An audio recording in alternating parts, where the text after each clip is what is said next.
Bismillah, alhamdulillah, wassalatu wassalamu ala rasulillah Sayyidina wa maulana Muhammad ibn Abdillah wa ala alihi wa ashabihi ila yaumil qiyamah.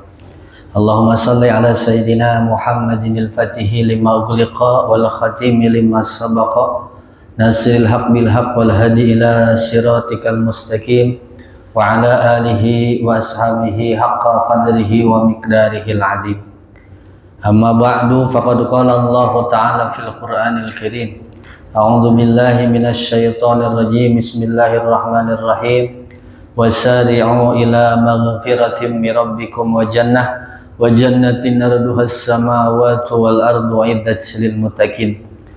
Shadaqallahul azim wa shadaqa rasuluhun nabiyyu habibul karim. Wa nahnu ala dzalika minasy syahidin wasyakirin walhamdulillahi rabbil alamin.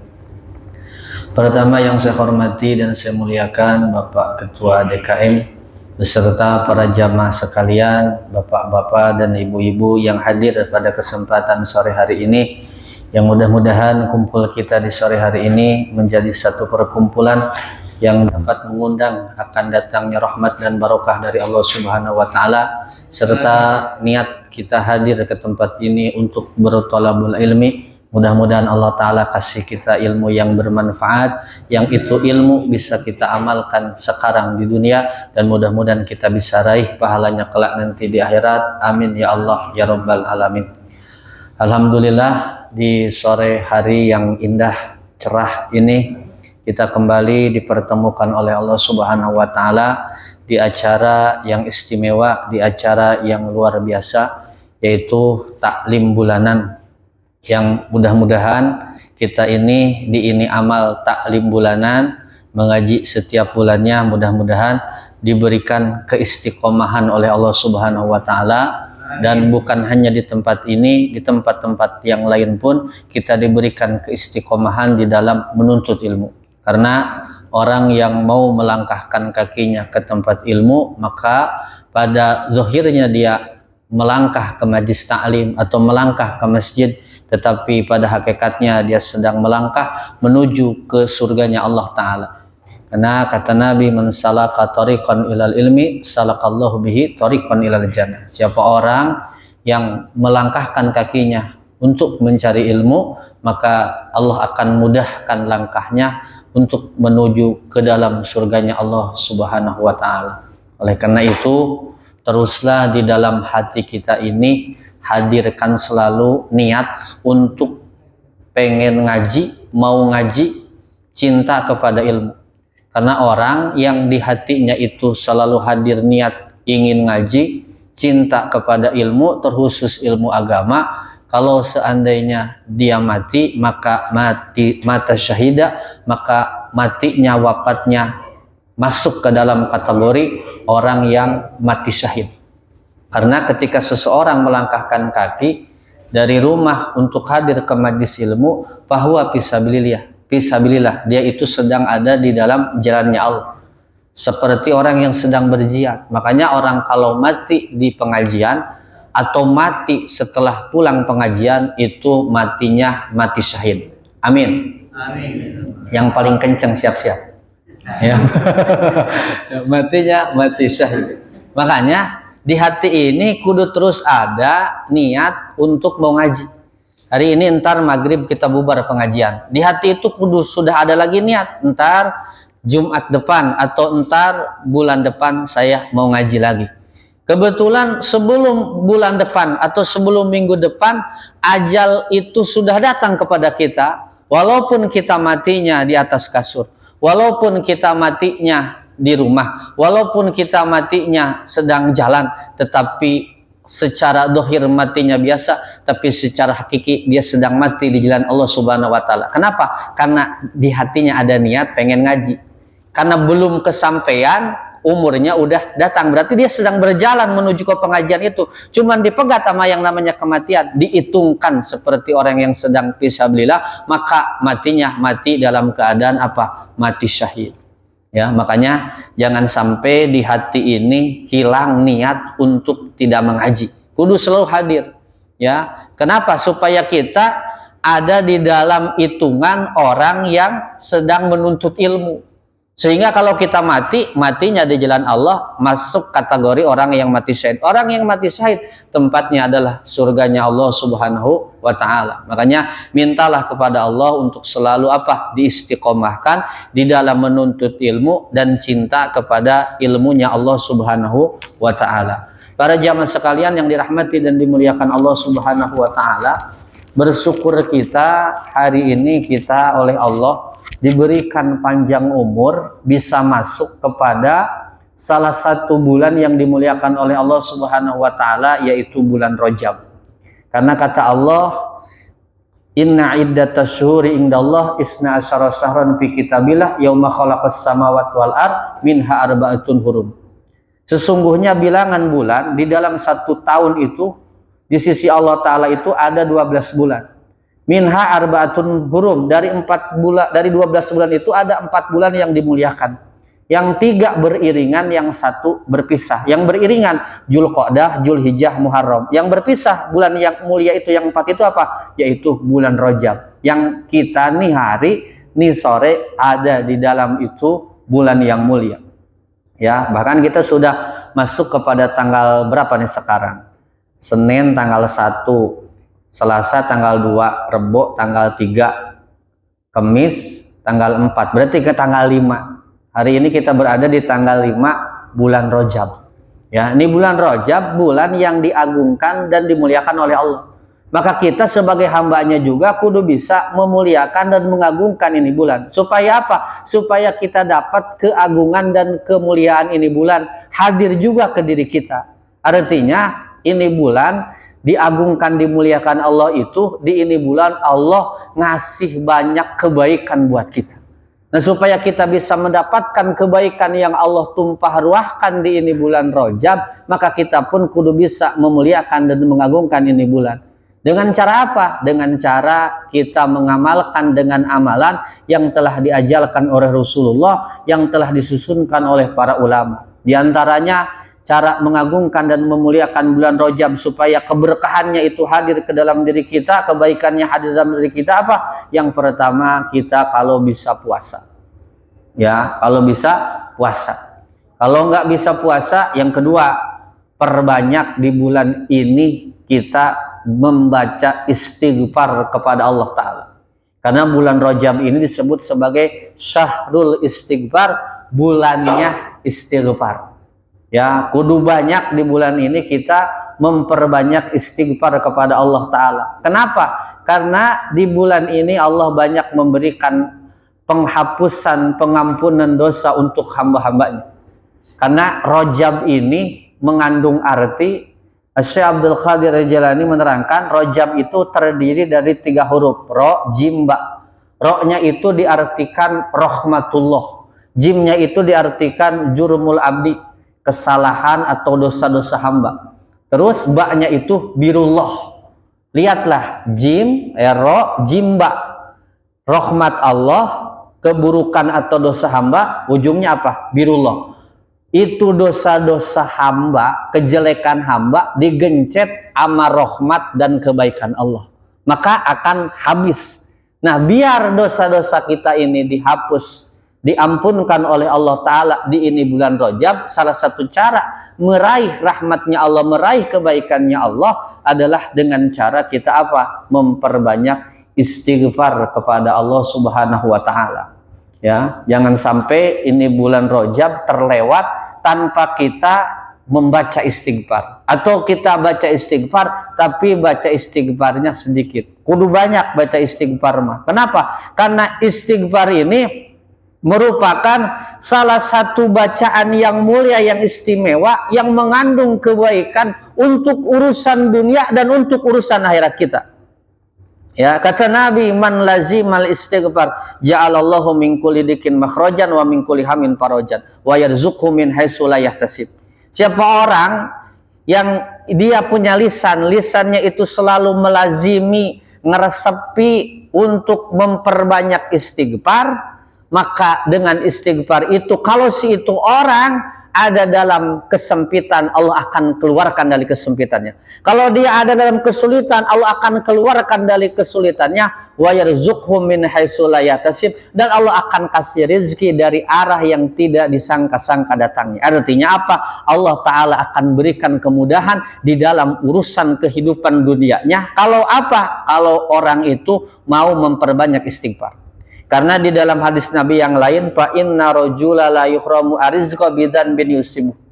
Kata Nabi, sesungguhnya seseorang itu diharamkan rezekinya, artinya disulitkan, disempitkan rezekinya bidan bin yusibu, gara-gara dosa yang kita kerjakan. Jadi yang menyebabkan hidup kita ini sulit, yang menyebabkan hidup kita ini susah, yang menyebabkan hidup kita ini penuh masalah, yang menjadikan hidup kita ini penuh dengan kegalauan dan kegelisahan, yang tak tahu kemana harus melangkahkan ini kaki, ya, itu salah satu sebabnya bidzan bin yusibuh, gara-gara dosa yang kita kerjakan. Makanya diibaratkan dosa itu seperti kotoran yang menyumbat keran kebaikan daripada Allah Ta'ala. Jadi kalau kita punya keran, terus itu keran ada kotorannya, maka tentulah itu keran airnya tidak akan ngegerojok besar atau lancar.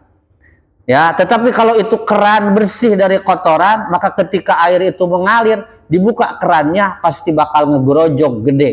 Nah, makanya hancurkan, bersihkan keran-keran yang menyumbat akan datangnya kebaikan dari Allah Ta'ala ke diri kita. Salah satu caranya membersihkan itu keran-keran yang menyumbat datangnya rahmat, keberkahan, dan kebaikan dari Allah adalah salah satu caranya dengan apa? Memperbanyak istighfar kepada Allah Subhanahu wa Ta'ala. Ya, jadi kalau istighfar itu kudu diperbanyak, dan istighfar itu jangan nunggu kita punya dosa.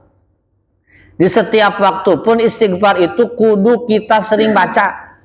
Ya, kenapa? Karena ada satu hadis dari Nabi kita Muhammad SAW, seorang sahabat yang mana ini hadis diriwayatkan oleh Ibnu Hibban, bahwa beliau katakan, inna kuna la na'uda li rasulillahi fil majlisil wahid rabbighfirli wa tub alayya innaka antat tawwabur rahim. Kata beliau, sungguh dahulu kami menghitung bagi Rasulullah dalam satu majlis akan membaca rabbighfirli wa tub alayya innaka antat tawwabur rahim, itu sampai sebanyak 100 kali. Jadi Nabi itu, ada seorang sahabat yang merhati Nabi, lihati Nabi. Nabi duduk di satu tempat. Tidaklah Nabi itu mengangkatkan tubuhnya atau keluar dari itu majlis, kecuali lisannya Nabi itu membaca istighfar dengan bacaan istighfar, rabbighfirli wa tub alayya innaka antat tawwabur rahim, mi'ata marrah, sampai 100 kali. Padahal kan Nabi itu manusia yang sudah dijaminkan diampunkan dosa, tempatnya surga.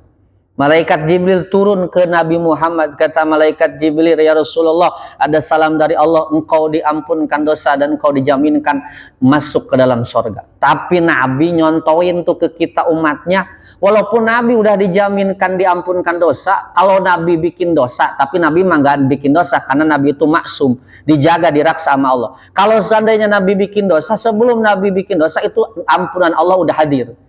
Ya, dan dijaminkan tempatnya surga. Tapi tetap aja itu Nabi kalau duduk di satu majlis, duduk di satu tempat, lisannya itu selalu apa? Beristighfar kepada Allah, memohon ampun kepada Allah Ta'ala. Ini apa? Ngajarin ke kita umatnya, kalau yang namanya istighfar itu bukan hanya sekedar kita punya dosa, tetapi di waktu-waktu yang lain pun, di saat-saat yang lain pun, kudunya istighfar ini dibaca.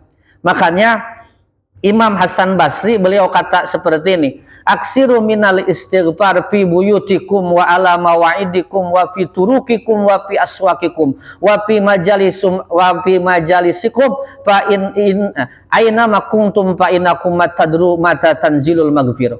Kata Imam Hasan Basri, perbanyaklah kalian itu memperbanyak istighfar fi buyutikum, di rumah-rumah kalian. Kenapa di rumah kudu banyak istighfar? Karena terkadang di rumah pun kita kadang bikin salah dan bikin dosa. Ya, makanya di rumah pun kudu banyak istighfar. Ya, di mana lagi memperbanyak istighfar? Wa ala mawaidikum, di tempat makan-makan kalian. Ya, di tempat makan. Biasanya nggak kerasa tuh kalau lagi makan-makan tuh kita bikin dosa. Entah ngegosip, entah bikin fitnah, entah ketika makan kita punya mata kita pandangkan kepada pandangan yang haram. Ya, apalagi kita kan kerja makannya berendeng-rendeng, laki perempuan, kadangkala kita nggak bisa jaga mata, kita lihat ada sesama karyawan lewat yang rada kita resep, yang bodinya gitar Spanyol apa gitar Itali itu, ya, ya terkadang kita lihat lirik sampai hadir apa pikiran-pikiran yang kotor di kita punya hati, itu lagi makan. Ya, padahal kita lagi makan, tapi nggak kerasa lagi makan bikin dosa. Makanya ketika lagi makan pun kudu memperbanyak istighfar. Apalagi kalau kita memang makannya di luar, ya, di kafe, ya, atau di di tempat-tempat kita makan yang ramai banyak orang. Terkadang kan banyak juga di tempat itu orang-orang yang berpakaian yang ketika memandang itu menjadi satu perkara yang haram di hadapan Allah Ta'ala. Ya, makanya kalau lagi makan tuh kudu banyak istighfar karena banyak dosa nggak kerasa lagi makan ya. Terus di mana lagi? Wa fi turukikum, di jalan-jalan kalian pun kudu banyak beristighfar kepada Allah Ta'ala. Ya, apalagi jalan sekarang, Masya Allah. Kalau kita nggak punya kesabaran, kadang-kala suka emosi di jalan. Kita punya motor Supra tahun 90, lalu tiba-tiba ada yang menyalip kita motor Ninja sambil digoeng-goeng, ya pasti kita akan mengeluarkan kata-kata upatan dan sumpah serapah ke orang yang memakai motor Ninja itu. Ya, awas tinggalikeun. Menang bonus orangnya beli motor Ninja. Ya, masih nggak niat $11 sedap. Ya, di jalan itu nggak terasa. Kadang lagi macet, ya, di depan kita ada anak muda yang memakai motor Ninja yang kalhurnya geningan anu motor ayeuna mah. Ya, cek saya mah motor ayeuna mah nyiksa maneh. Motor kuat luhur gitu Kang, maksudna anu numpak da uhan ngeunaheun gitu nya. Mudah kuat luhur gitu belakangna si teh ngaranna teh monosok. Nah, gaya monosok ya. Eta mah nyiksa maneh. Ya, tetapi itu motor monosok itu bagi anak muda itu memang ada satu tujuan yang tersembunyi yang menjadikan setiap malam minggu itu terus bertambah dosa. Ya, yang menyebabkan begitu kawin karek menang setahun langsung boga penyakit saraf kejepit wae atuh urusana na eta tonggo. Ya, saraf kejepit. Jadi saraf kejepitnya salah satu sebabnya sok make motor monosok mawa eta tah. Ya, jadi cobalah diperbaiki motornya jangan sampai yang gitu. Ya, di jalan ceki kita berhenti ternyata di depan ada ada orang yang pakai motor monosok, di belakangnya ada yang naik yang pokoknya mau ke situ kita liatin kan dosa. Ya teu karasa. Kadang orang teu istighfar. Astaga, henteu istighfar mah. Ya kadang istighfar, astagfirullahaladzim. Lila amat di lampu merah. Ya astagfirullah di jalan. Makanya pantas Imam Hasan masih ingetin, di rumah kudu banyak istighfar. Kadang-kadang di rumah pun kita bikin dosa. Ya, di tempat makan kita kudu banyak istighfar. Karena terkadang di tempat makan kita bikin dosa. Di jalan apalagi. Terus di mana lagi? Wa fi majalisikum, di tempat-tempat kalian berada. Di mana baik kudu banyak istighfar. Kenapa kudu banyak istighfar? Aina ma kuntum fa innakum matadruna mata tanzilul maghfirah. Karena kalian tidak tahu di tempat yang mana, di waktu yang mana, yang ketika kalian beristighfar di situ hadir ampunan Allah Subhanahu wa taala. Ya. Terkadang ampunan Allah itu bisa hadir di rumah ketika istighfar. Bisa juga di tempat makan. Bisa juga di jalan, bisa juga di majlis-majlis yang kita hadiri ketika kita istighfar hadir. Makanya di dalam keadaan apapun, di tempat manapun kudu banyak istighfar. Kenapa? Karena kita tidak tahu di waktu yang mana, di tempat yang mana, di situ hadir ampunan Allah. Ya, bisa jadi ketika lagi kumpul sama keluarga, lalu kita bertafakur kepada Allah Ta'ala. Masya Allah, ya Allah, saya teh ama ibadah, belang bentong sama sholat belang bentong. Tapi ya Allah, kau kasih aku istri yang soleh, anak-anak yang soleh. Padahal mah asa teu pantes urang ieu jalma nu kotor, nu pinuh dosa, diberi keluarga anu harmonis. Langsung urang teh istighfar. Bisa jadi di itu waktu hadir ampunan Allah Ta'ala. Atau ketika kita lagi makan di tempat makan, kita bawa kita punya keluarga, kita anak makan, kita lagi enak, tiba-tiba nggak sengaja kita memandangkan pandangan ke jalan lewat sebelah sono, ternyata ada anak yang lagi bawa karung di belakangnya, lagi dipapah, anak nama karung di tukang, bapak nama gerobok, ya. Lalu kita astagfirullah, alhamdulillah ya Allah, saya teh banyak dosa, banyak maksiat, tapi Engkau masih memberikan kepada saya, ya Allah, nikmat makan, bisa kumpul sama keluarga. Ya, padahal asa teu layak di jeleman di tukang dosa kieu ku Allah diberi nikmat anu luar biasa. Terus sampai alhamdulillah, terus astagfirullah, istighfar. Bisa jadi lagi makan di situ datang ampunan Allah. Ya, pernah nggak Bapak lagi mau makan nih nangis? Nanya nih saya, pernah nggak Bapak lagi mau makan nangis? Pernah belum? Kalau saya belum. Jadi gini Pak nih, lagi makan nih, gitu. Lagi makan ya. Ker makan, asak nikmat ya makan. Masya Allah, astagfirullah. Nikmat amat ya makan. Padahal orang subuh tadi henteu sholat. Keur peuting urang keur nongkrong jeung babaturan ngaheotan randa ajar. Ya, terus kamari urang ngabohong ka pamajikan. Keur kamari urang nyentak ka kolot, tapi urang dibere ku Allah nikmat makan. Astagfirullah, asaku teu layak ieu jalma anu pinuh dosa dibere nikmat makan ku Gusti Allah Ta'ala. Sehingga ketika makan teh langsung ceurik, auk-aukan. Disampeurkeun ku pamajikan, "Papa, kenapa papa lagi makan nangis?" "Mama, papa teh sedih. Ieu teh meuni asin-asin teuing." Sedih, papa teh rasa loba dosa, lukang maksiat, tapi Allah teh ya Allah masih baik ngasih kasih sayangnya sama papa.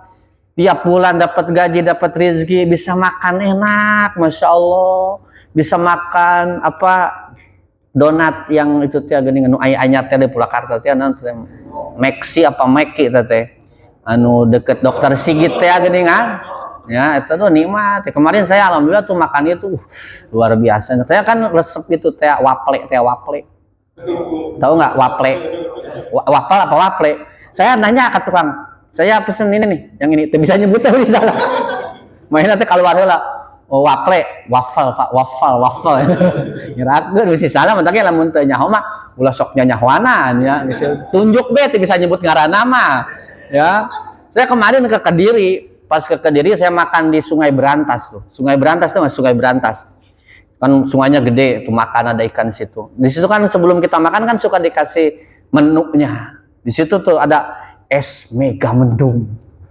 Kata saya itu kos kumaha es mega mendung ya. Ya, akhirnya saya pesan satu nih, es mega mendung. Begitu datang teh, tibang susu sasetan jeung Coca-Cola sabotol ini. Gaya anak es mega mendung di lembur ge loba nu kieu mah. Ya, tak jadi bising can anu apal es mega mendung teh kos kitu.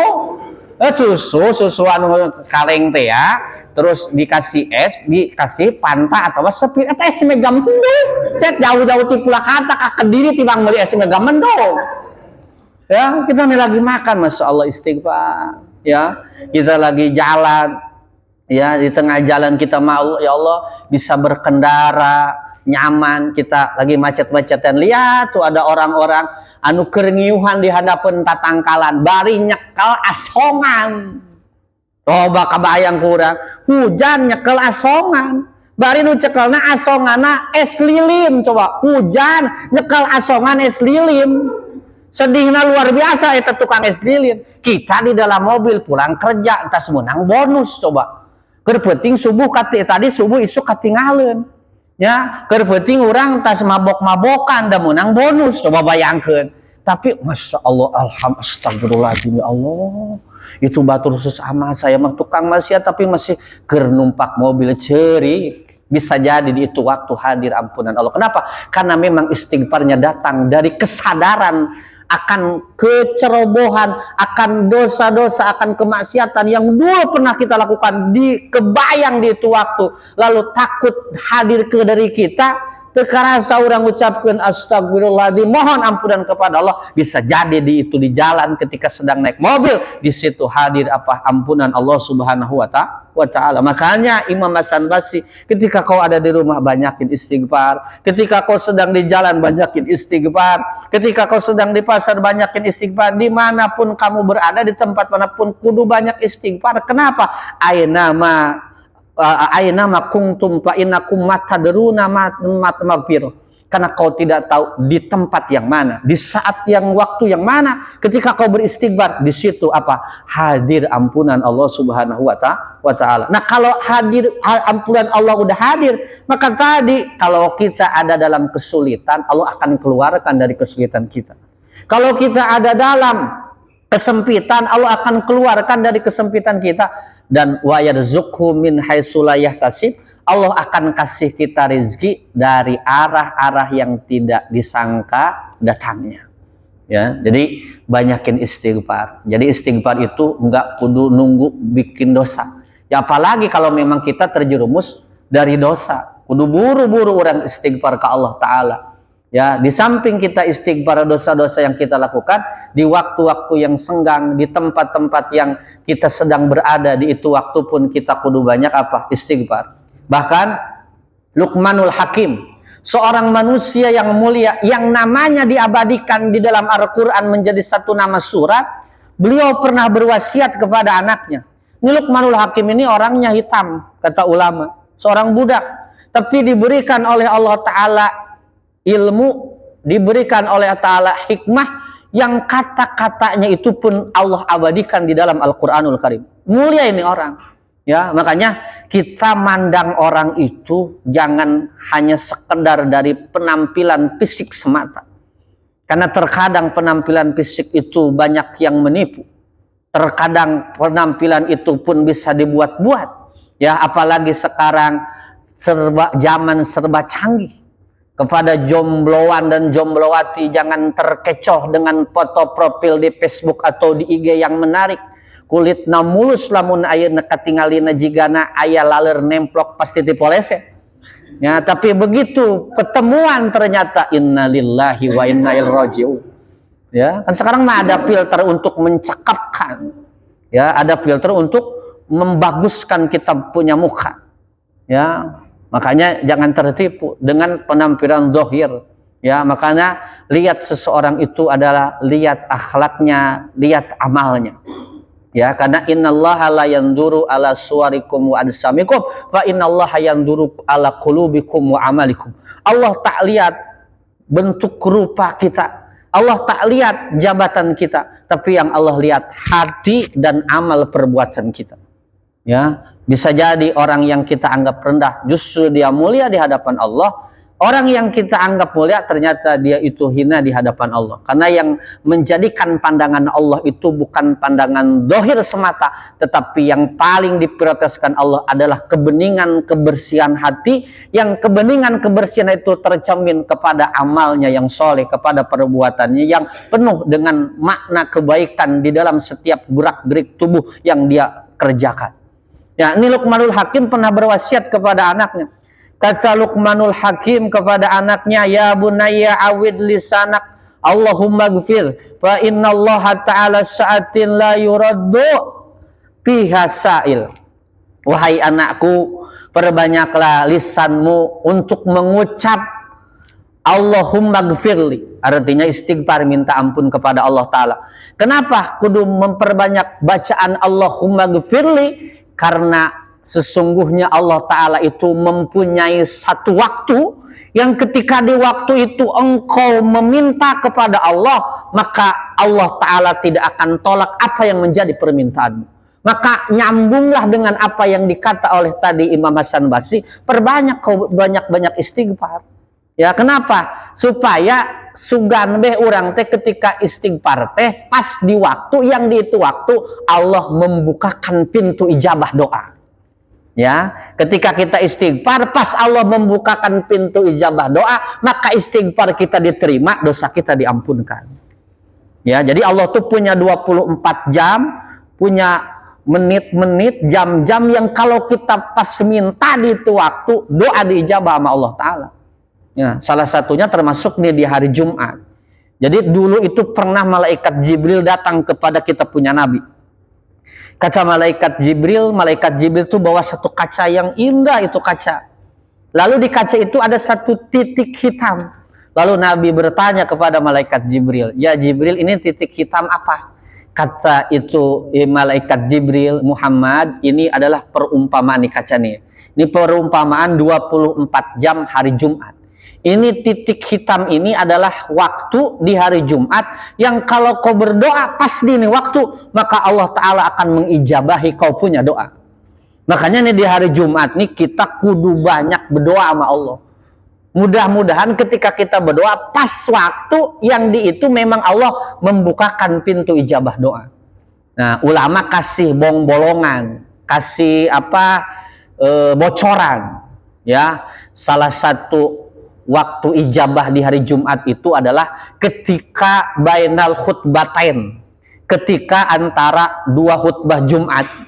Kan khutbah pertama, si imam duduk. Nah, kita doa di itu waktu yang waktunya hanya beberapa detik saja, maka di itu waktu berdoa itu adalah saatul ijabah, waktu ijabahnya doa di hari Jumat. Makanya hari Jumat itu kita jangan tidur. Ya, kadang-kala ketika ayeuna khotib alhamdulillahirabbil alamin bismikallahumma hiya bismika maut. Ya, tidur kita. Hudang tepas ilahilas sallallahu alaihi Muhammad. Itu sarokat aja. Memang tidak ada lagi kenikmatan yang paling nikmat yang Allah berikan kepada para pekerja yang berjuang untuk mencari nafkah, untuk kehidupan dirinya dan kebahagiaan anak dan istrinya. Waktu yang paling nikmat itu adalah waktu ketika hari Jumat datang, khotib naik ke atas mimbar, kita nyender paling belakang. Tadi orang geus ngadar bakal kakayam, beuteun pinu pasti langsung wassalamualaikum. Nikmat luar biasa, ya. Tetapi Allah pun melihat orang yang ngantuk itu dengan pandangan kasih sayang. Kenapa? Walaupun capek-capek dia tetap melaksanakan kewajiban yang diwajibkan oleh Tuhannya, yaitu Allah Ta'ala. Walaupun ngantuk-ngantuk dia tetap dirahmat ku Gusti Allah. Tapi nya ulah ngantuk wae keur Jumatan. Ya, Allah menghargai, Allah ge uningaeun, apaleun, Masya Allah, hambaku seorang pengais pejuang rezeki untuk anak istri, mungkin untuk orang tuanya. Kau berlelah-lelah di dalam mencari rezeki sampai kau pun terlelap tidur di saat khotib. Ya, Allah pun tetap rahmat kita.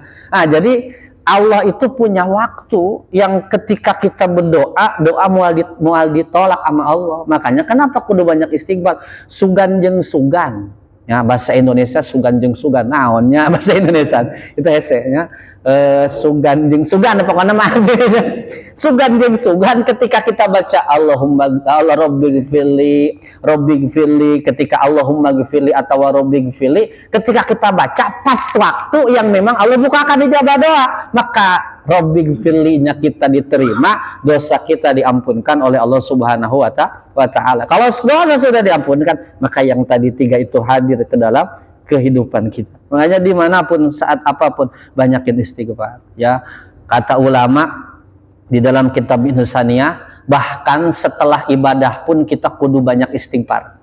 Nabi itu kalau habis sholat baca istighfar 3 kali, astagfirullah, astagfirullah. Padahal habis sholat, habis menghadap Allah, tapi ngajarin Nabi ketika habis sholat istighfar. Kenapa? Karena tahu umatnya di akhir zaman itu kalau lagi ibadah itu banyak yang kurang benar-benar konsentrasi. Banyak ibadahnya yang ngelayang ke kaler dan ke kidul. Bahkan banyak umatnya Nabi Muhammad di akhir zaman yang ibadahnya itu jauh daripada kesempurnaan. Maka untuk menutupi kekurangan dan kesalahan ketika kita sedang menghadap Allah, ketika sedang ibadah, maka kita hapus kesalahan kita dengan cara apa? Setelah kita sholat, istighfar 3 kali. Ya, jadi amun geus sholat jangan buru-buru ayeuna pergi. Assalamualaikum, ciluk bak, gua jelang. Jangan ada tuh kadang Assalamualaikum, istighfar. Karena kita yakin nih, lagi sholat lah kita model kita mah. Lagi sholat kan banyak ngapraknya ketimbang husuknya. Ya, kalau para wali-walinya Allah, kekasih-kekasihnya Allah, ketika sholat Allahu Akbar, benar-benar ngagungin Allah, benar-benar mentakzimi Allah, benar-benar ngerasa dirinya lagi sholat, sehingga ketika sholat pun tak berani dia punya muka untuk ditenagahkan ke atas, tetapi tungkul deh. Kan orang makin sholat kuat bisa ningali gentongan cak-cak tergentongan so. Ya, jadi ketika cak-cak sedang bersetubuh, kalau sholat orang bisa ngalir. Allahu Akbar, hidang cak-cak teh aing keur sholat, coba eta. Sholat tuh kitu apa bakal diterima? Ya. Coba eta keur sholat buat ningali bisa cak-cak keur bersetubuh eta. Kenapa namun tidak mah eta? Ya, lagi sholat kita mah banyak salahnya ketimbang benernya. Keur sholat eta urang. Kalau ulama mah kalau wali kekasihnya Allah takbir Allahu Akbar, bener-bener ngagungin Allah. Lah kita mah Allahu Akbar sagala katingali. Bahkan nih, kalau bapak dan ibu ada sesuatu yang hilang, yang kita cari gak ketemu-temu, tuh kudu mangkat kadukun hayang dipanghitungan ke. Kalau di kampung tuh kalau hilang sesuatu pasti dah sok nanya ke orang pinter. Wah saya ini hilang anu jam sakia kala ya. Dipelang teh gini, tahu nggak istilah orang sana dipelang? Kalau tungguan, ini orang sebelah ke kamar, orang ningali heula, ini ningali anaon ke kamar. Oh cek duku teh kieu cenah. Oh iya barang maneh cenah ya. Aya di handap kagencet, langsung tambak, rumah bulan. Ya maksudnya di handapeun risbang ya kagencet ku pakaian gitu maksudnya, jadi pakaian butut di handapeun risbang ya si kahandap teh ngecet emang sok kapanggih mana ge biasana ge aya. Jadi ada orang yang memang diberikan keistimewaan bisa melang, orang sudah mah nyebut teh melang. Enggak tahu kalau bahasa Jawa kan setiap tempat kan beda-beda bahasa melang.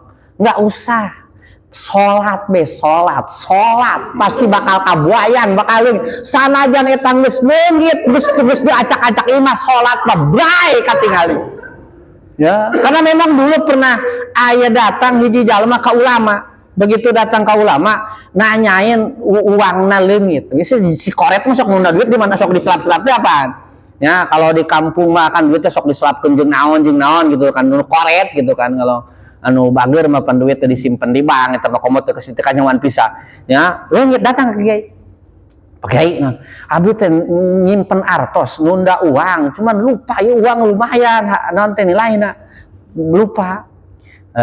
Yang geus satu engke malam tahajud salat. Nah begitu geus tahajud terus mintalah ke Allah untuk dikasih petunjuk di mana barangmu itu hilang, duitmu itu disimpan. Begitu biasa para tahajud di mana? Hayang kapange duitnya tuh gede. Begitu takbir Allahu Akbar, di dapur. Kapange eta? Begitu geus kapange terus tahajudna dan geus kapange barangna. Ya aya ku kitu net. Emang suka kayak gitu kunaon ditanya? Enggak emang ngaranna ge setan. Ya, setan ngapa menghadirkan barang-barang yang hilang ketika sholat. Makanya ketika sebelum sholat kan kita dianjurin sama Nabi untuk baca apa? Mu'awwidzatain, 2 surat yang memberikan perlindungan kepada kita, yaitu Qul a'udzu birabbil falaq dan Qul a'udzu birabbin nas. Yang sejarahnya turunnya ini Mu'awwidzatain adalah Nabi dulu pernah disantet. Ya, diikat dengan 12 ikatan. Yang ikatan itu bisa hilang sehingga Nabi bisa sembuh ketika dibacakan 2 surat itu. Makanya kita semenjak itu Nabi kalau mau tidur itu tidak pernah tidak baca 2 surat itu. Qul a'udzu birabbil falaq wa qul a'udzu birabbin nas. Orang kalau baca sebelum tidur baca itu maka bakal dijauhkan dari yang namanya santet. Santet mual bisa mempan sama orang yang sebelum tidur dia baca mu'awwidzatain. Tapi bapak mah ada mulai nu nyantet atau rek naon persaingan bisnis ente dah rek nyantet naon untuk para rugu ya. Kalau orang-orang bisnis kan biasanya persaingan bisnis tuh ya rek nyantet naon atuh dah karugi-rugi tukang santet tau deh rek nyantet bapak. Apa santet itu Pak harganya mahal. Saya kan suka ngobrol sama orang-orang yang memang punya guru yang memang ngurusin urusan yang kayak gitu kan. Orang itu sama Allah dikapling kebisanya termasuk di urusan agama. Di urusan dunia kan ini mah dikapling sama Allah, jago ekonomi, ini jago ini, jago ini. Nah di agama juga ada yang jago ilmu fikih, ada yang jago ilmu nahwu, ilmu sorof segala rupa. Ada juga yang Allah kasih dia itu paham dan ngerti di dalam urusan pergaiban. Salah satunya persantetan. Dan santet itu memang dari dulu udah ada, dari zaman Nabi Musa sampai akhir zaman tuh tetap ada. Nah kalau kita mau nyantet itu Pak, ada harganya yang disantet. Karena ada kontrak kalau disantet. Jadi kontrak itu, ini orang mau disakitin berapa bulan, berapa tahun, itu ada kontraknya. Ya, ntar ada ijab kabulnya berapa duit. Iya mah setahun hargana 10 juta. Iya mah dicilakakeun 2 tahun, iya mah 20 juta. Bisa jadi. Ya. Atau bapak disantet, aing mah rugi-rugi lu nyantet 10 juta.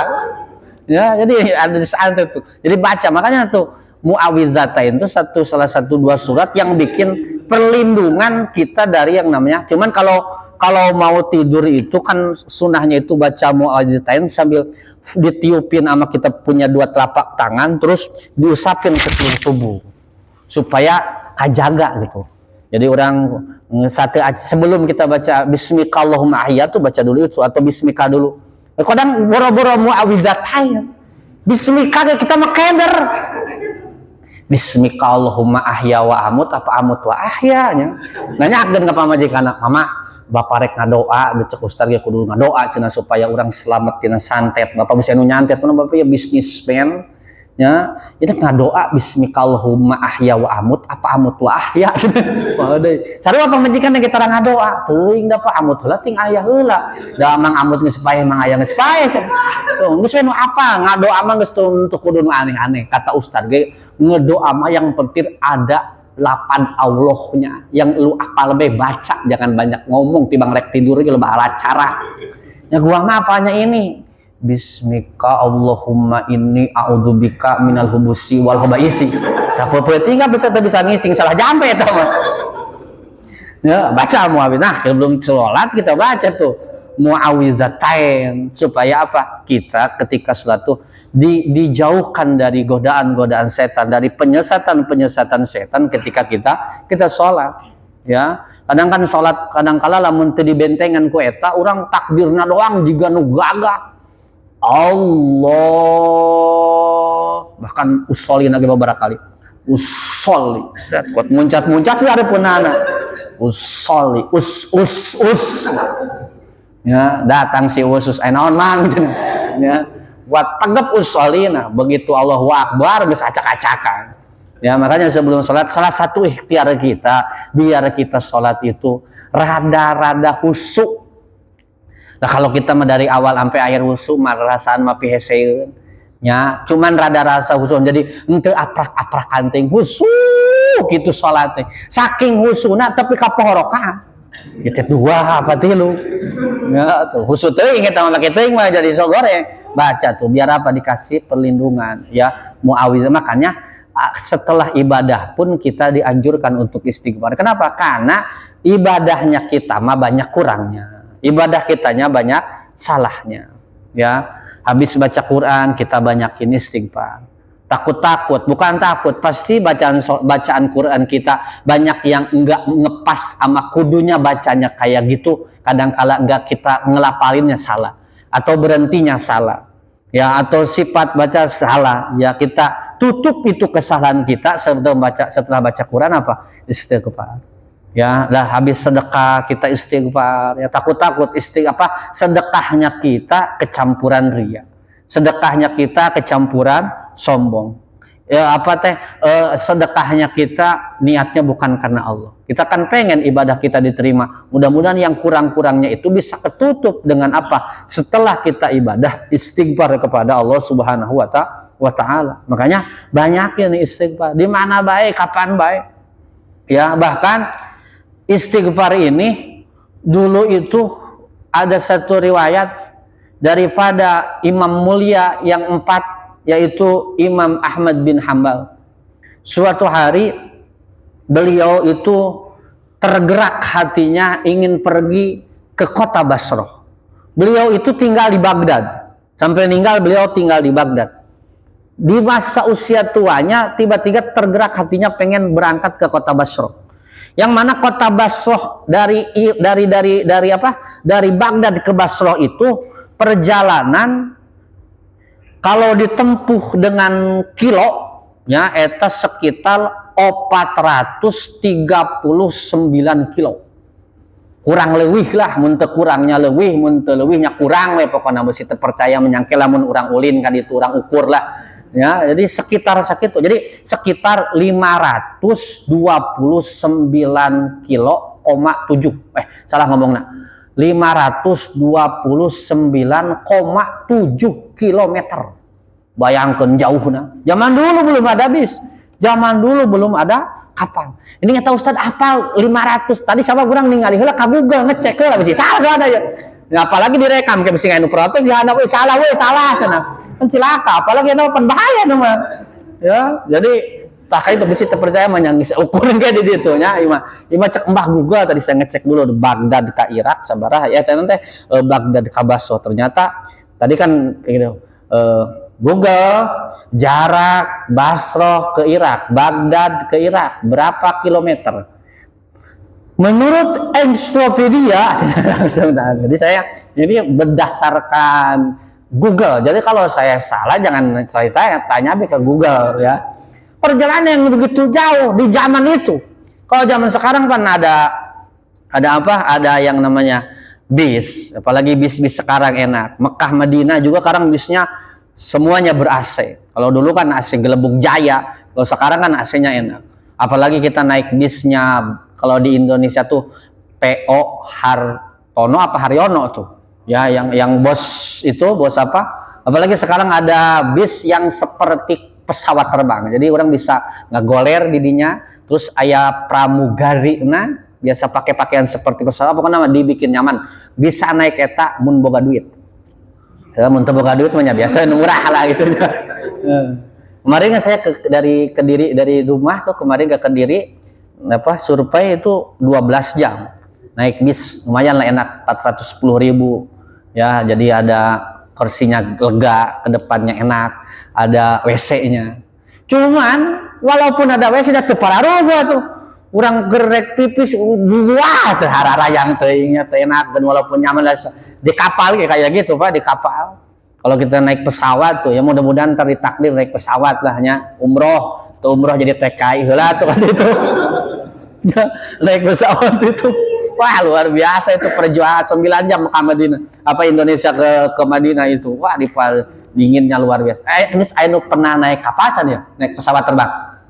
Nah bilang sekamat itu naik kapal-kapal ya betul juga orang kayak ya kan sok kayak ke Jepang teh geuning dioper gitu ke Jepang ke Korea gitu ya atau orang ke Korea jadi wajib militer gitu juga nah ya itu nyari tak kenal itu teh oh Imam Ahmad bin Hambal ya di usia tuanya itu dia tergerak ingin pergi kemana ke Basra ya dari Irak ke Basra itu pelajaran jauh. Tapi ini di hatinya pengen tapi tergerak hayang mangkat ke Basra. Ya, kenapa? Yang menggerakkan Allah Ta'ala. Yang menggerakkan Allah Ta'ala. Ya, jadi gini Pak, urusan rezeki begini Pak. Kalau Bapak pulang dari sini, terus Bapak teh keingetan tadi ada WA dari istri kita. Kata istri kita, Bapak, ntar pulang dari kerja, tolong beliin Mama pecel lele. Urang sedek motor ya Pak, aya tukang pecel di hareup. Ah, belok kunaon begitu rek belok teh. Tinu hareup terus bae. Ya, kenapa? Karena memang Allah tidak menggerakkan ke pecel yang itu. Allah menggerakkan ke pecel yang di pojok sono. Karena memang rezekinya jatahnya di sono. Nah, Imam Ahmad bin Hambal ujug-ujug pengen mangkat ke mana? Ke kota Basra. Padahal nggak ada tujuan apa-apa, tapi tergerak hatinya pengen pergi ke sana. Akhirnya karena panggilan hatinya ingin ke sana, akhirnya dia berbekal, pergilah ke kota Basra. Ketika sampai di kota Basra, beberapa hari perjalanan sampai waktu maghrib, sholat di satu masjid, kusabab capek akhirnya istirahat. Ya, istirahat sampai isya, sholat lagi, nggak goler udah capek. Sementara nggak ada teman, nggak ada kawan. Ya, akhirnya ketika lagi istirahat di dalam masjid, diusir ku merabot masjid. Ya, kenapa diusir? Kata ini merabot, Pak, jangan di sini. Ini mah masjid, bukan tempat istirahat, apalagi tempat tidur. Diusir. Ya, padahal ini seorang ulama besar. Ia merebut masjid. Oh, kanyaho. Ulama besar diusir. Mun ayeuna mah Ustaz Abdul Somad. Kan itu tong di dia cicing. Wah, kan itu sudah sangat pelanggaran luar biasa. Diusir. Padahal itu ulama besar yang ilmunya menuhi dunia ini. Dengan ilmunya Imam Ahmad bin Hanbal. Ya, diusir. Ya kan kalau zaman dulu itu orang tahu hanya nama. Orang pergi ke sana, pulang sini, di sono ada ulama, hanya nama karena memang belum ada foto. Ya, kalau sekarang kan ada foto sekarang mah. Saya sekarang di bulan Rajab, ini di HP udah penuh panitia minta foto buat dipasang di baligo. Cuman sama saya nggak dibalas. Saya mah paling nggak mau ngasih foto saya sembarangan. Apalagi ditempel di baligo. Pertama sebelum acara saya mulia dipajang di pertigaan, dipajang di ono-ono, dipajang di ono-ono. Ya sampai orang ngawaya Ustaz itu ada fotonya. Kita telang irung tempat fotonya. Ya aya bagusnya tuh ngaji di ditunya Ustaz. Wah pokoknya mah sok ngawaya gitu. Ustaz ieu geuning fotona di lembur abdi, iraha ngaji ka dieu gitu teh sok ngawaya gitu. Enggak saya tuh. Oh dipajang di sok bapak ya nih kayak cara merajaban mulu dah. Foto bapak dipajang.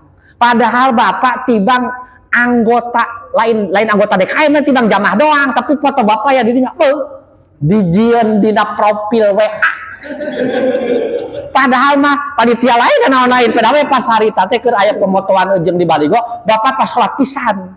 Ya tuh tingali neng AA terus ini lihat tuh tingali papa aya tuh di baligo tuh si papa hebat padahal mah ya ayah foto nasa males kenapa? Karena memang mulia di saat itu. Setelah acara selesai, diturunkanlah itu foto saya. Lalu dilipat-lipat. Lalu ada orang datang, "Woi, boga laburan teu? Naon si rek moe pare?" Henteu boga aya gitu baligo urut keur peuting Rajaban, dibawa dipake moe pare ditincakan deungeut urang. Ya bakal paling males tah dipasang merekeun ayeuna foto. Ada foto wae apana? Mending atuh eta mah tibang dipake moe pare tibang ditincakan, dipake pedeng di sisi ragasi tiap hari BAB. Banyak penghinaan luar biasa untuk itu mah. Ya makanya paling males emang bener sekarang mah. Tapi sekarang emang kayak gitu sekarang mah. Ya di sini. Sekarang ada foto terbaru buat besok acara hari Minggu. Cuman fotonya foto jadul ini mah. Foto saya pas masih muda rencana kumisan. Ya, tapi sudah ada sekarang fotonya ya. Tapi saya mah wah pasti kelila dia pakai poe pare di wae urusanana ya. Ya, encan di can di update geuningan. Males saya mah. Oh iya tah aya. Besi terpercaya besi urang ngabohong emang ngomongnya. Ya. Tah ini foto saya nih. Ayeuna mah gagah ya. Engke kadang deui ge ditincakan. Ya, kadang kala dipake eta teh jeung kandang domba geuningan supaya ulah kahujan. Geus penghinaan unggul. Ya. Teu apaleun ieu teh ulama besar. Ieu teh Imam Ahmad bin Hanbal seorang ulama yang muridnya pun jadi ulama. Muridnya jadi wali-walinya Allah Ta'ala diusir. Jangan di sini, ini mah masjid tempat ibadah, bukan tempat untuk istirahat apalagi tidur. Diusir keluar. Tapi kade jorong-jorong ke. Begitu diusir keluar, Imam Ahmad bin Hanbal jalan, katingalieun kelihatan sama tukang roti di pojok masjid itu. Jadi ada di seberang masjid itu ada tukang roti. Akhirnya kata tukang roti, waduh ini kayaknya musafir perjalanan jauh nih. Akhirnya digeroin. Tahu nggak digeroin? Dipanggil, digeroin. Bah, Pak sini. Udah tua. Bapak sini, Pak sini. Bapak dari perjalanan jauh. Iya, yaudah Pak. Kalau di sono nggak boleh, di sini aja di rumah saya istirahatnya. Ya, ntar di rumah saya mah ada sedikit makanan. Tapi maaf Pak, rumah saya mah ya segini adanya. Ya, diajak masuk tuh Imam Ahmad bin Hanbal ke rumah itu tukang roti. Lalu disuguhi beberapa makanan kecil. Mangga Pak, saya aya nangan sakieuna gitu. Kalau sekarang mah disuguhi minuman, cuman kalau itu mah ada makanannya. Ya minuman doang kan, belum ada makanan. Disuguhi makanan. Begitu disuguhi makanan, maka kata nih tukang roti, "Pak, maaf nih saya masih ada kerjaan." Dia itu ngadon roti, ya. Kalau bikin roti itu berarti tepung, lalu air, lalu gula. Sebelum masukin tepung ke itu tempat untuk ngadon roti, dia baca astagfirullahaladzim. Astagfirullah. Jadi sambil mengunyek-ngunyek itu roti sambil istighfar, terus besi istighfar, ngasupin air istighfar, pergi ke sono istighfar, terus baik istighfar. Diliatin terus sama Imam Ahmad bin Hambal. Akhirnya Imam Ahmad bin Hambal lagi lama-lama penasaran. Kata Imam Ahmad bin Hambal, wahai Tuhan, kalau bahasa sekarang, Pak, eta Bapak istighfar, baca istighfar baik dari tadi. Ya, ini udah berapa lama ini baca istighfar? Ya, sudah lama saya baca ini istighfar, mendawamkan istighfar. Terus, dengan sebab Bapak ini baca istighfar, apa yang telah Allah berikan? Karena Imam Ahmad bin Hambal tahu keutamaan istighfar. Orang kalau rajin istighfar itu kan tadi tuh, yang 3 itu.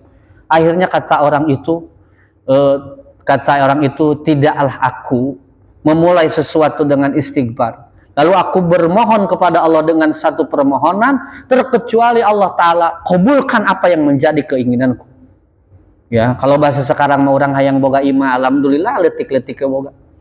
Kayak pengen punya kendaraan, alhamdulillah, ya.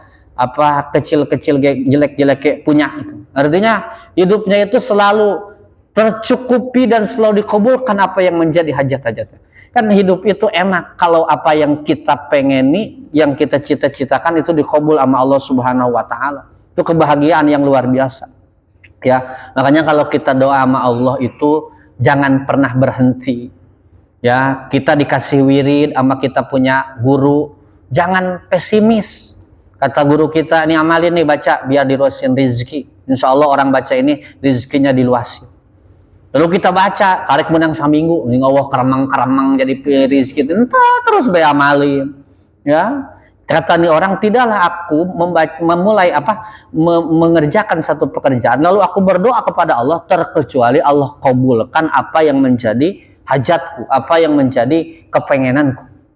Ya, terus kata Imam Ahmad bin Hambal, terus apakah masih ada keinginanmu yang belum dikabulkan sama Allah Subhanahu wa taala?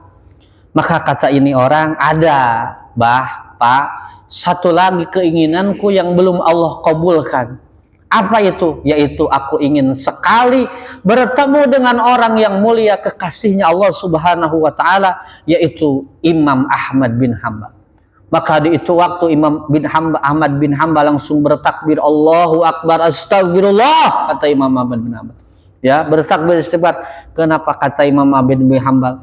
Aku ini jauh-jauh diberangkatkan oleh Allah Ta'ala ke tempat ini, ternyata ingin mengabulkan apa yang menjadi doa dan hajatmu. Ya, akhirnya orang ini terheran dengan kata-kata itu. Kata orang itu, maksudnya gimana Pak? Apakah kau tidak tahu akulah ini Ahmad bin Hambal? Maka orang itu pun sangat kaget sekaligus gembira dan bersyukur. Kenapa? Apa yang dia inginkan, apa yang dia cita-citakan, apa yang dia doakan kepada Tuhannya Allah Subhanahu wa taala, ternyata di itu waktu dikabul oleh Allah Subhanahu wa taala, ya. Makanya kalau hari ini datang kesulitan hidup ke dalam diri kita, maka tak usah mencari kambing hitam. Kenapa hidup sulit karena ini dan itu? Tetapi introspeksilah diri kita. Dosa yang mana yang belum kita berhenti dari itu dosa? Dosa yang mana yang belum kita istighfari padahal itu dosa? Terus ada catatannya di sisi Allah Ta'ala, di tulisannya malaikat raqib dan atid. Sudahkah itu tulisan dihapus dan diampunkan oleh Allah Ta'ala dengan istighfar kita? Ya, makanya Allah dan Rasulnya itu ternyata sesungguhnya teramat sayang kepada kita, telah memberikan solusi yang terbaik buat diri kita ketika kita mendapatkan satu masalah dan kesulitan. Bahkan dulu ada orang datang kepada Imam Hasan Basri. Orang ini mengeluhkan bahwa di kampungnya itu terjadi kemarau panjang yang tak henti-hentinya, tak pernah turun hujan. Sehingga orang-orang di sana tidak bisa bercocok tanam, banyak yang kelaparan, bahkan banyak yang meninggal. Maka orang ini datang ke Imam Hasan Basri untuk diberikan solusi. Maka kata Imam Hasan Basri, perbanyaklah istighfar, memohon ampun kepada Allah Ta'ala.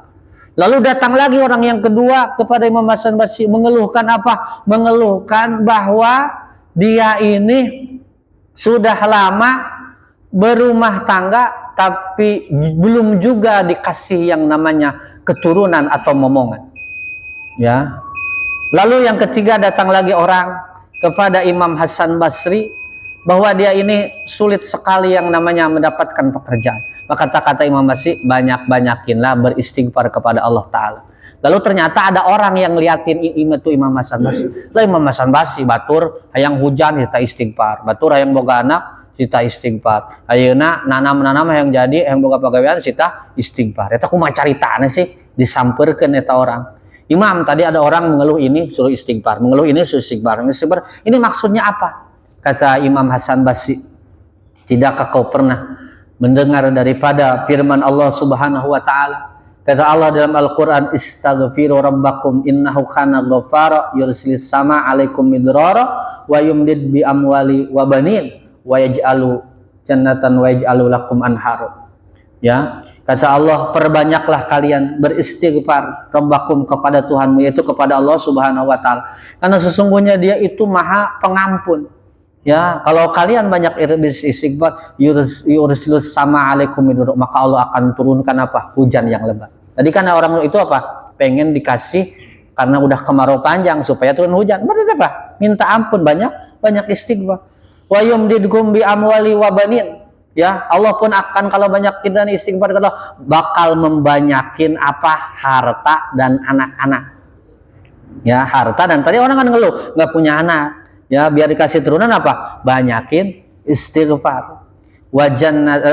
Jannatin waj'al lakum anharu, dan Allah pun akan menjadikan apa? Di tempat itu mengalir yang namanya sungai-sungai. Berarti apa? Bakal jadi tempat yang subur makmur. Kalau udah tempatnya subur makmur, pekerjaan bakal bisa dilakukan. Makanya banyakin istighfar. Ini solusi dari Nabi kita Muhammad SAW untuk kebaikan dunia kita, terlebih untuk keselamatan kita di akhirat. Terlebih hari ini kita berada di bulan Rajab. Dan inilah sambungan ceramah yang saya sampaikan 2 minggu ke belakang.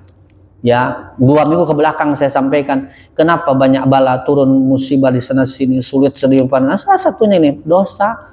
Ya, biar hidup nih dikasih mudah, dia kasih selamat apa? Banyakin istighfar kepada Allah Subhanahu wa taala. Mari kita berdoa kepada Allah Subhanahu wa taala, terkhusus untuk para saudara-saudara kita yang telah menyisihkan sebagian hartanya untuk menyantun daripada anak yatim. Mudah-mudahan harta yang dikeluarkan menjadi harta yang diberkahi oleh Allah Subhanahu wa taala, dan dengan berkahnya sedekah yang dikeluarkan menjadikan sebab Allah taala mengabulkan daripada apa yang menjadi hajat-hajatnya. Al-Fatihah hadratin Nabi Mustafa Muhammadin sallallahu alaihi wasallam wa ila hadrati khususon abi wa ummi. Allahumma ighfir lana wa lahum warhamna wa yahum birahmatika arhamar rahimin. Al-Fatihah. A'udzu billahi minasyaitonir rajim. Bismillahirrahmanirrahim. Alhamdulillahi rabbil alamin arrahmanir rahim maliki yaumiddin. Iyyaka na'budu wa iyyaka nasta'in ihdinas siratal mustaqim. Siratal ladzina an'amta 'alaihim ghairil maghdubi 'alaihim waladdallin. Allahumma shalli ala Muhammad wa ala alihi washabbihi wa barik wasallam ajmain. Amin ya Allah ya rabbal alamin. Allahumma rizqna ilman nafi'an wa rizqan wasi'an wa amalan mutaqabbalan. Rabbana hab lana min azwajina wa dhurriyyatina qurrata muttaqina imama. Allahumma barik lana fi أولادنا وتلاميذنا ولنا فيكم لطاعتك أرحم الراحمين. ربنا آتنا في الدنيا حسنة وفي الآخرة حسنة وقنا عذاب النار وصلى الله عليه والحمد لله رب العالمين. السلام عليكم ورحمة الله وبركاته.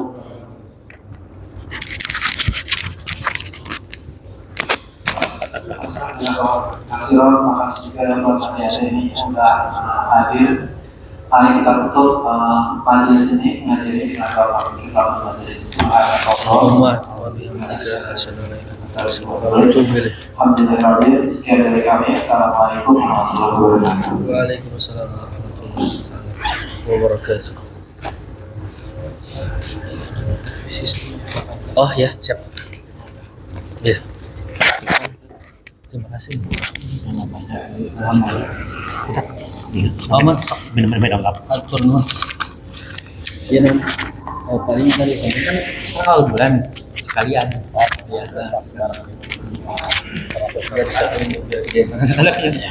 Siap.